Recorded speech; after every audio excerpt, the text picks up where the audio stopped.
அரசின் தொடர் முயற்சிகளால் தமிழகத்தில் சாகுபடி மற்றும் பாசன பரப்பு அதிகரித்து கேழ்வரகு உற்பத்தி திறனில் முதலிடம் வகித்து வருவதாக தமிழக அரசு தெரிவித்துள்ளது. கடந்த 4 ஆண்டுகளில் 457 லட்சம் மெட்ரிக் டன் உணவு தானியங்கள் உற்பத்தி செய்யப்பட்டுள்ளதாகவும் அரசு தெரிவித்துள்ளது. மக்காச்சோளம், எண்ணெய் வித்து மற்றும் கரும்பு உற்பத்தி திறனில் 2ஆம் இடமும், சாமை, திணை உள்ளிட்ட குறுதானியங்கள் மற்றும் நிலக்கடலை உற்பத்தி திறனில் 3ஆம் இடமும் வகிப்பதாக தெரிவிக்கப்பட்டுள்ளது.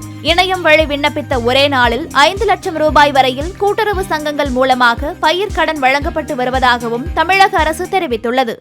பிளே ஸ்டோர் மற்றும் ஆப் ஸ்டோரில் இருந்து பாலிமர் செயலியை QR கோடு மூலம் பதிவிறக்கம் செய்யுங்கள். செய்திகளை உடனுக்குடன் பெறுங்கள்.